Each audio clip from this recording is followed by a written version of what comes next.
Hello everyone, good morning. Welcome to Arun Bio Study channel on YouTube. My name is Jyoti. हम लोगों ने class 11 का chapter start किया था जिसका नाम है मॉर्फोलॉजी ऑफ फ्लावरिंग प्लांट। तो चलिए आज का क्लास स्टार्ट करने से पहले हम लोग कुछ बातें पिछले क्लास में जो पढ़े उसको डिस्कस कर लेते हैं। तो हम लोगों ने पढ़ा था मॉर्फोलॉजी। मॉर्फोलॉजी होता क्या है, उसके बाद हम लोगों ने पढ़ा ऑर्गन ऑफ प्लांट्स, यानी कि प्लांट्स के कौन कौन से ऑर्गन हैं जिसमें root, stem, leaf, flower, fruit, ये क्या है, ये है ऑर्गन। उसके बाद हम लोगों ने पढ़ा रूट, कितने सिस्टम हैं, ऑर्गन सिस्टम कितने हैं। तो दो ऑर्गन सिस्टम होते हैं, रूट सिस्टम और शूट सिस्टम। हम लोगों ने रूट सिस्टम के बारे में पढ़ा कि प्राइमरी रूट, सेकेंडरी रूट और टर्शरी रूट, ये तीनों मिल करके रूट सिस्टम का फॉर्मेशन करते हैं या इनसे ही रूट सिस्टम बना हुआ है। उसके बाद हम लोगों ने रूट रीजन ऑफ रूट पढ़ा, टाइप्स ऑफ रूट सिस्टम पढ़ा, और आज का क्लास हम लोग स्टार्ट करते हैं जिसका नाम है मॉडिफिकेशन ऑफ रूट। तो मॉडिफिकेशन ऑफ रूट होता क्या है? मॉडिफिकेशन का मतलब होता है यानी कि खुद में एक बदलाव कर लेना। बॉडी जो होती है प्लांट्स की वो मॉडिफाइड हो जाती है, जो रूट होती है वो मॉडिफाइड हो जाती है। जैसे मान लीजिए जैसे रूट का जो मेन फंक्शन होता है वो होता है वाटर और मिनरल्स को एब्जॉर्व करना, लेकिन उसके बावजूद प्लांट जो क्या करते हैं, कोई अलग वर्क करते हैं, कोई एक्स्ट्रा वर्क करते हैं, तो अपने बॉडी को क्या कर लेते हैं, मॉडिफाइड कर लेते हैं, उनके शेप और साइज में बदलाव आ जाते हैं, तो उसको बोलते हैं मॉडिफिकेशन कहते हैं। तो चलिए आज क्लास स्टार्ट करते हैं, मॉडिफिकेशन ऑफ रूट। हम लोग रूट पढ़ रहे थे और रूट में हम लोगों ने कुछ टॉपिक्स कंप्लीट किए जिसका नाम है, पहला है टाइप्स ऑफ रूट सिस्टम और सेकंड है रीजन ऑफ रूट। हमारा ये टॉपिक क्या हो गया है, ये कंप्लीट हो गया है।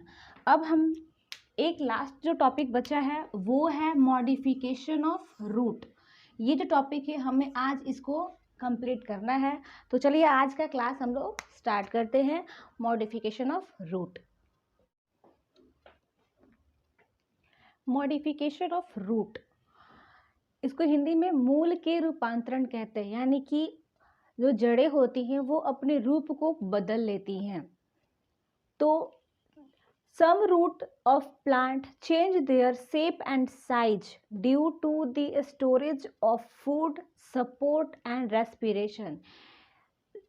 फूड को स्टोर करने के लिए, रेस्पिरेशन करने के लिए और सपोर्ट करने के लिए कुछ ऐसे रूट्स हैं प्लांट्स के जो अपने शेप और साइज को बदल लेते हैं।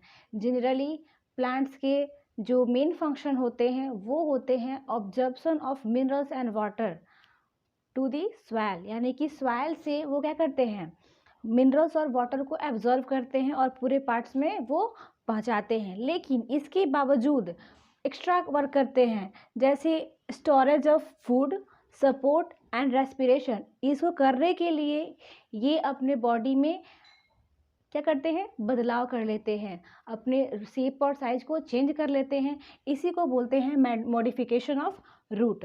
इसमें आते हैं कैरोट, जैसे सम टैप रूट हैं, जैसे कैरोट जो है स्टोरेज फूड है, क्योंकि क्या होता है वो ज़मीन के अंदर होता है। ये क्या है, ये टैप रूट है। इसकी जो स्ट्रक्चर होती है कुछ इस तरह से होती है और इसके साइड में ये जो होता है ये लैटरल रूट होते हैं। ये क्या करते हैं, ये फूड स्टोरेज करते हैं और इनका जो शेप होता है इसको बोलते हैं कॉनिकल शेप। इस शेप को कहते हैं कॉनिकल शेप। ये जो है ये टैप रूट से बना हुआ है, ये बीच वाला जो है वो टैप रूट है, सीधे गया हुआ है, एकदम सीधा है स्ट्रेट, और इसके साइड से क्या है, ये लैटरल रूट निकले हुए हैं। ये है टैप रूट और ये है, इसको सेकेंडरी रूट भी कहते हैं।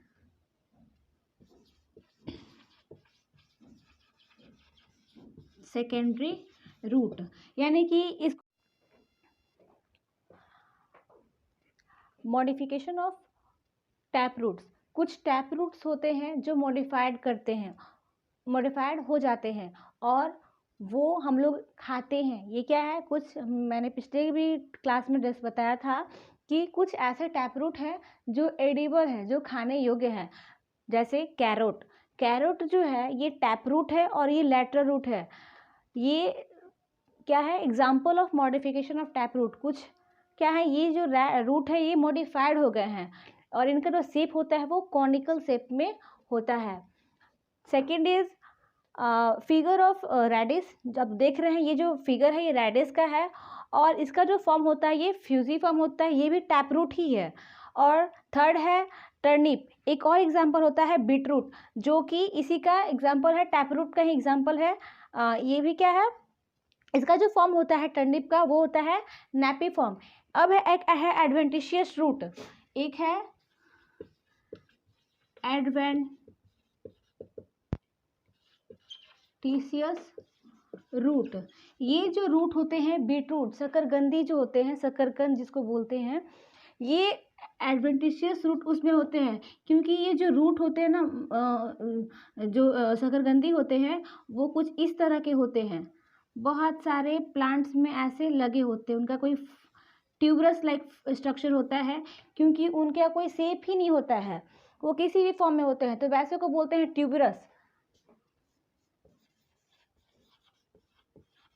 Tuberous form.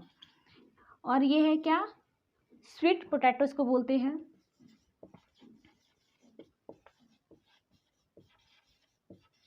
स्वीट पोटैटो ये क्या है, एडवेंटिशियस रूट है, क्योंकि ये जो रूट है वो टैप रूट से नहीं बल्कि ये लेटरल रूट से बने होते हैं, इसलिए इसको हम लोग बोलते हैं adventitious root.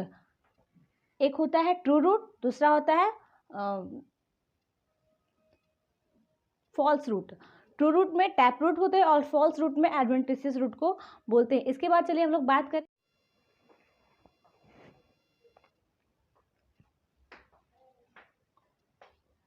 Supporting root. Supporting root, वैसे तो हमको पता है कि रूट जो होते हैं अंदर ज़मीन के अंदर जो होते हैं और प्लांट्स को सपोर्ट करते हैं, लेकिन कुछ रूट ऐसे भी होते हैं जो प्लांट्स के ऊपर से भी सपोर्ट करते हैं, उनको सहारा देते हैं और उनसे कुछ नए प्लांट्स भी निकलते हैं। जैसे वो जो सब रूट हैं वो हैं दो, पहला है प्रॉप रूट, इसको प्रॉप रूट कहते हैं, और सेकेंड है स्टिल रूट। प्रॉप रूट जो होता है ये ब्रांचेज से निकलते हैं, प्लांट्स के ब्रांच से। This root is arise from the branches of the plant, this root is called prop root. यानी कि वैसे रूट जो प्लांट्स के ब्रांच से, यानी कि ट्री जो है उसकी ब्रांच है, मान ये है बनियान ट्री, आप लोगों ने बरगद का पेड़ देखा होगा, उस पेड़ के ऊपर से यहाँ से बहुत सारे रूट निकले होते हैं, ये हैं बहुत सारे रूट क्या होते हैं, ये है लैटरल रूट है, जो यहाँ ब्रांचेज है और ब्रांचेज से क्या होते हैं बहुत सारे रूट निकलते हैं, तो उस रूट को बोलते हैं prop root. It is example है BANY, banyan tree. Second is still root. It is supporting root which is arise from the lower node of the stem. ये जो है स्टेम के नोड से यानी कि लोअर नोड से ये निकलते हैं। जैसे ये शुगर कैन है, शुगर कैन ये नोड होते हैं, इसको नोड कहते हैं, और यहाँ से यहाँ तक के बीच के डिस्टेंस को बोलते हैं इंटर नोड। जैसा कि हमने पिछले क्लास में भी पढ़ा इंटर नोड। तो यहाँ से ये जो लोअर रीजन है नोड के, यहाँ से क्या होते हैं बहुत सारे रूट निकलते हैं, इस रूट को बोलते हैं स्टिल रूट। ये नोड से ही निकलते हैं और ज़मीन से जुड़े होते हैं, तो वैसे रूट को हम लोग बोलते हैं स्टिल रूट। इसके एग्जाम्पल्स हैं शुगर कैन एंड मैज। एक और टॉपिक रह गया है जिसका नाम है रेस्पिरेशन, जो वो भी मॉडिफाइड करके रूट जो होते हैं वो रेस्पिरेशन करते हैं। चलिए उसके बारे में बात करते हैं, पढ़ते हैं आगे। Respiratory root, some root of plant growing in swampy area. कुछ ऐसे प्लांट्स के रूट हैं, कुछ ऐसे प्लांट्स हैं जो कि स्वैम्पी एरिया में उगते हैं, यानी कि स्वैम्पी का मतलब होता है दलदली area. Many root comes out of the ground and grow vertically upward, such root called pneumatophores. और इनके जो रूट होते हैं ग्राउंड से अपवर्ड डायरेक्शन में वर्टिकली उगने लगते हैं, और इस रूट को हम लोग न्यूमेटोफोर्स कहते हैं। ये जो रूट है ये स्वैम्पी यानी कि दलदली जो एरिया है वहीं पे उगते हैं, क्योंकि वहाँ पे उस वाटर में, क्योंकि दलदली एरिया है, दलदल वाला जगह है, तो वहाँ पे ऑक्सीजन की कमी होती है, जिस कारण से इस प्लांट्स को रेस्पिरेशन करने में प्रॉब्लम्स होती हैं, क्योंकि इनको सर्वाइव करना होता है। जिंदा रहने के लिए सभी जितने भी लिविंग थिंग्स हैं उनको रेस्पिरेशन ज़रूरी होता है। तो ये ज़िंदा रहने के लिए रेस्पिरेशन करते हैं, और रेस्पिरेशन करने के लिए अपने रूट्स को ग्राउंड से ऊपर, इनके जो रूट होते हैं ग्राउंड से ऊपर उग जाते हैं, बढ़ते हैं। और ये जो इस रूट को हम लोग न्यूमेटोफोर्स कहते हैं। और ये जो रूट है ये राइजोफोरा प्लांट्स हैं, इसी के ये रूट है। और इस पोर को हम लोग, ये जो पोर हैं, ये पोर जो है एक्सचेंज करते हैं गैस को। ये पोर्स गैस को एक्सचेंज करने में मदद करते हैं। तो आज हम लोग का रूट जो टॉपिक है मॉर्फोलॉजी ऑफ फ्लावरिंग प्लांट का वो कंप्लीट होता है। इसके बाद हम लोग स्टेम के बारे में पढ़ेंगे, लीव्स के बारे में पढ़ेंगे, फ्लावर के बारे में, फ्रूट्स के बारे में, और बहुत सारे इन्फ्लोरेसेंस जो हैं, अभी बहुत कुछ पढ़ने को भी है, रह गया है। तो हम लोग धीरे धीरे करके अगले क्लास में टॉपिक्स को पढ़ेंगे। आई होप आपको आज का वीडियो अच्छा लगा होगा। तो प्लीज़ मेरे चैनल को सब्सक्राइब करें, लाइक करें, शेयर करें। Thank you so much.